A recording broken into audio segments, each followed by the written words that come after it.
네, 오늘 말씀의 제목은 제어하기 어려운 인간의 마음이라는 제목입니다. 제어하기 어려운 인간의 마음. 우리가 그동안 이 본문을 가지고 아브넬의 그 상황을 살펴봤죠. 오늘은 이 모든 절호의 기회를 국가적인 재앙으로 몰고 간 요압에 대한 이야기를 하려고 합니다. 요압은 다윗에게 가장 중요한 우군이면서 결정적으로 다윗을 위태롭게 하는 또 다윗의 큰 골칫거리이기도 했습니다. 우리가 세상을 살아가면서 느끼는 게 뭐냐면요, 사람의 마음을 절대로 제어할 수 없다는 거예요. 다른 사람의 마음을 내가 감동시키고 움직일 수 있다고 생각하는 것은 인간으로서 할 수 있는 한계를 벗어난 일이에요. 우리가 바람을 마음대로 움직일 수가 없어요. 인간의 마음은 더 붙잡을 수가 없어요. 여러분, 우리가 착각하는 것이 뭐냐면 타인의 마음도 못 조절하는데, 제어 못하는데, 더 심각한 것은 우리는 내 마음을 내가 원하는 방향으로 먹을 수가 없다는 거예요. 정말 작은 자극 앞에서, 몇 마디 말 앞에서, 상황 앞에서 내 마음이요, 걷잡을 수 없이 움직일 때요, 이렇게 마음이 이렇게 흘러가면 더 재앙이 올 텐데 하면서도 달려가는 그 내 마음을 내가 잡지 못합니다. 그런데 우리가 다른 사람의 마음인들 어찌 조절할 수 있게요, 통제할 수 있겠습니까? 그래서 우리는 제어할 수 없는 인간의 마음에 대한 이해를 갖지 않으면 불필요한 에너지를 낭비하게 되고 할 수 없는 것을 할 수 있는 걸로 착각을 하게 됩니다. 자, 그래서 오늘 우리의 마음이 어떠한 형태로 움직이고 있는지, 이 재앙을 일으키는 마음의 그 일탈에 대해서 요압을 보면서 함께 말씀을 나누려고 합니다. 첫 번째 우리가 하나님을 통해서, 말씀을 통해서 깨달을 수 있는 게 뭐냐면 공로의식이 만든 일탈입니다. 한번 따라해보세요. 공로의식이 만든 일탈. 여러분, 요압이 다윗에게 그렇게 훌륭한 오른팔 같은 장군이었으면서 지금 국가적인 위기를 만들 만큼 실수를 하는 이유가 뭘까요? 그 이유는 사실 요압이 너무 훌륭한 일을 해왔기 때문입니다. 지금도 요압의 활동에 의해서 다윗의 나라가 먹고 살게 되는, 요압의 공로가 아니면 다 굶어 죽을 만큼 요압이 중요한 일을 하고 있었던 거예요. 이러한 수고와 헌신은 감사와 겸손이 결여되는 순간부터 굉장히 심각한 부작용을 일으키게 되어 있습니다. 어느 정도 심각하냐면요, 그냥 이렇게 자기 공로가 실제적으로 큰 역할을 하고 있을 때, 그 중에 누가 한 사람이 살짝만 부추겨도요, 몇 마디 말 앞에서요, 그동안 자기의 공로의식을 억눌렀고 겸손히 했던 이 모든 것이 예의상 제정신일 때 잘 이렇게 억누르고 있는데, 인간이요, 자기가 기여를 많이 하면요, 인간의 죄성상 이 속에서요 계속 쌓여 있습니다. 내가 이런 일을 했는데, 내가 이런 기여를 했는데. 그런데 요거를 누가 톡 건드리잖아요. 한마디 말 한마디에 구멍 뻥 나면요 폭발해버립니다. 이게 참 무서운 겁니다. 인간의 마음이라는 게 이게 무서워요. 사탄은요, 한 공동체를 무너뜨리는데 간단합니다. 그렇게 억누르고 있는, 그래서 엄청난 힘으로 압축되어 있는 그곳에 그냥 누군가의 한마디 말로 콕 찌르면요, 그냥 그 공동체 전체가 공중분해됩니다. 요압은 다윗 왕의 판단을 정면으로 책망할 지경에 이르게 되죠.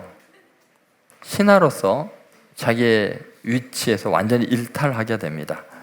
정말 23절에 보면 어떤 사람이 요압에게 말하 이르되, 정말 어떤 사람, 이름도 안 밝혔으면 별로 가치도 없는 사람인데 이 한마디 말에 다 뒤집어진 겁니다.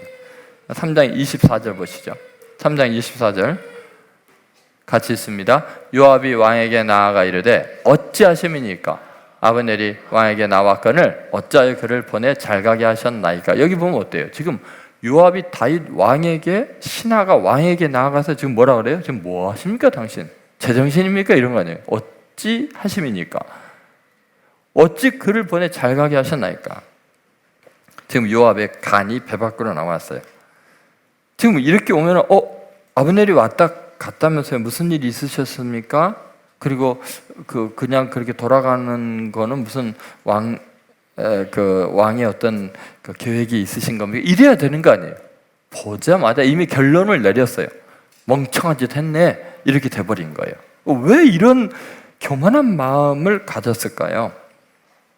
자기 자리를 망각한 거죠. 그래서 25절에 보면요, 이제 본격적으로 왕을 비방합니다. 이게 지금 제정신이 아니죠. 자, 한번 25절 같이 읽겠습니다. 왕도 아시려니와 넬의 아들 아브넬이 온 것은 왕을 속임이라. 그가 왕이 출입하는 것을 알고 왕이 하시는 모든 것을 알려 함이니이다. 지금 왕을 멍청하게 속는 바보로 지금 취급하고 있죠.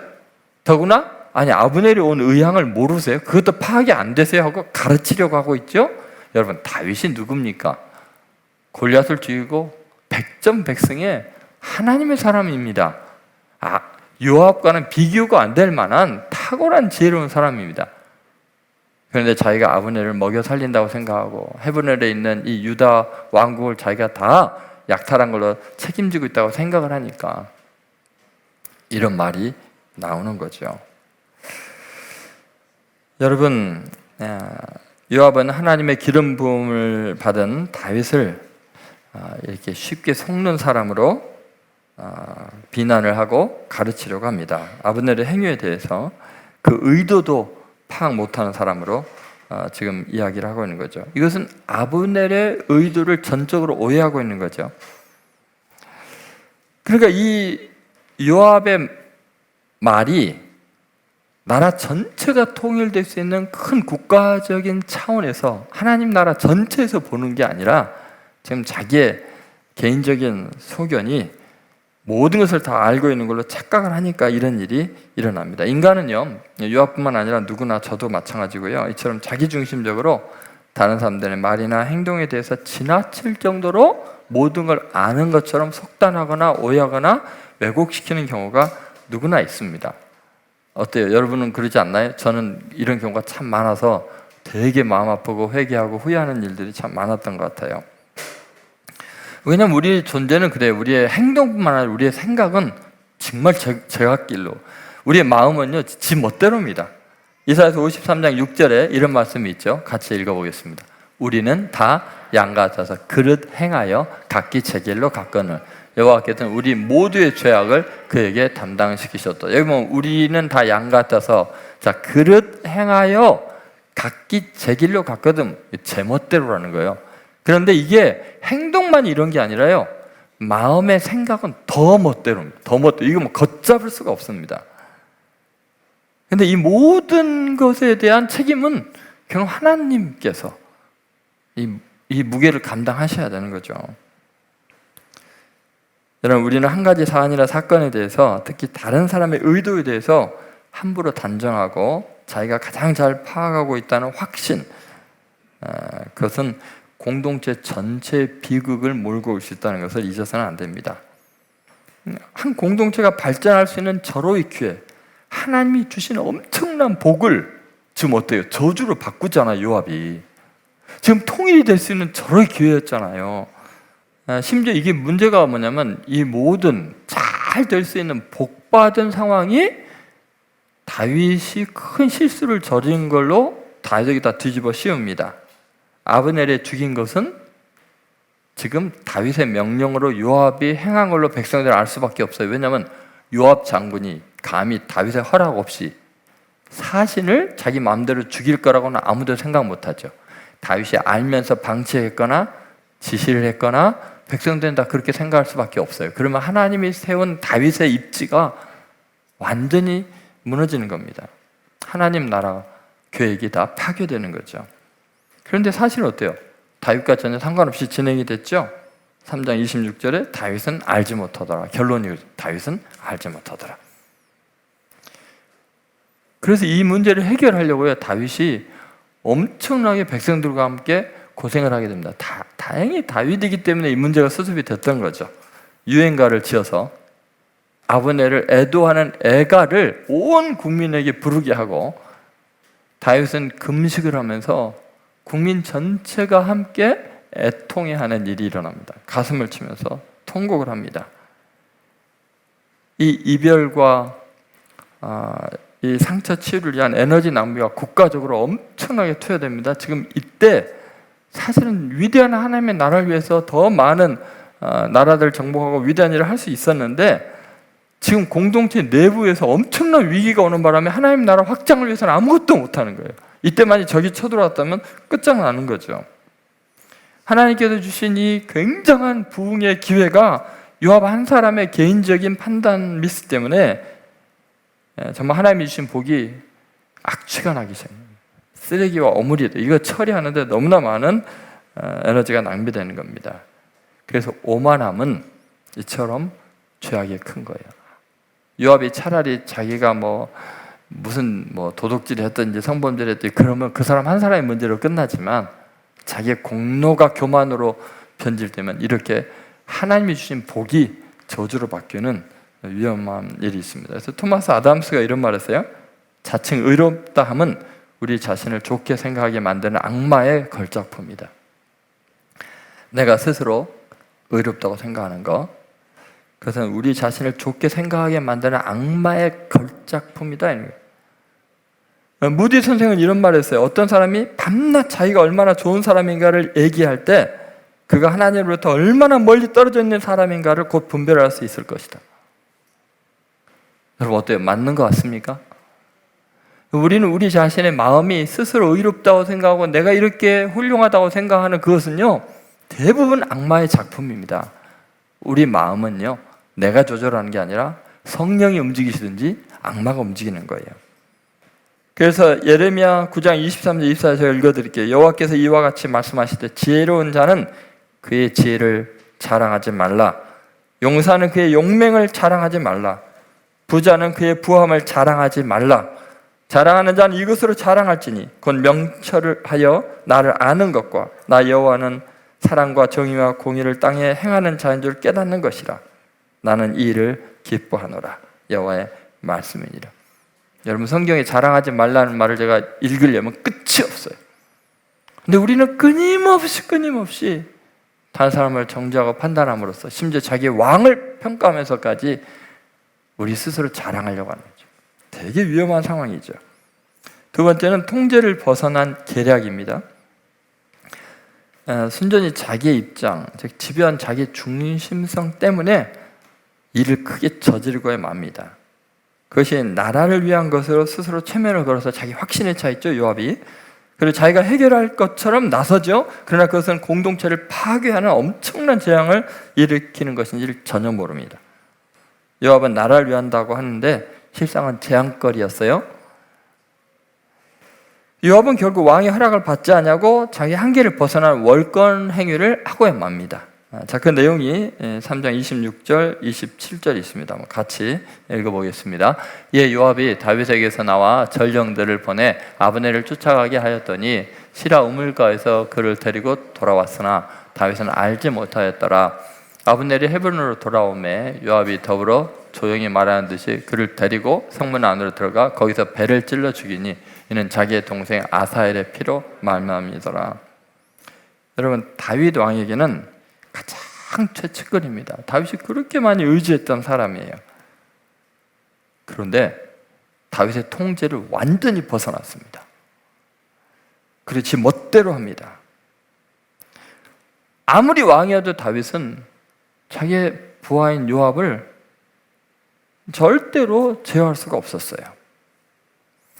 다윗이 정말 안타까운 것은 요압이 그렇게 자기를 비난하고 자기에게 무례하게 말했는데 한마디도 그를 잠잠시키지 않았고 그에게 설명도 하지 않고 너 왜 그러니? 너 제정신이야? 하지 않았어요. 왜요? 이미 다윗 왕에게 그 정도 도전할 정도의 마음이면요, 다윗이 무슨 말을 한들 듣겠습니까? 다윗과 평생을 같이 해놓고 다윗의 행적을 알면서도 다윗에게 그렇게 대들 정도면요, 이미 갈 때까지 간 거예요. 여러분, 우리가 꼭 알아야 될 굉장히 중요한 진리가 있습니다. 우리는 몇 마디 말로 사람의 마음을 돌이킬 수 있다고 생각하는 것은 큰 오산입니다. 하나님이 사람의 마음을 돌이켜주지 않으면 인간은 절대로 내 지혜로운 말과 설득으로 불가능합니다.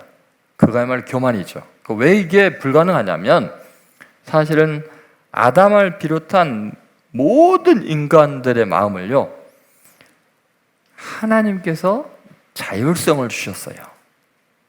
그게 얼마나 신성불가침한 지역인지 인간이란 존재는요, 하나님도 침범하지 않으려고 작정을 하시고 선택권을 주신 게 유일하게 인간이에요.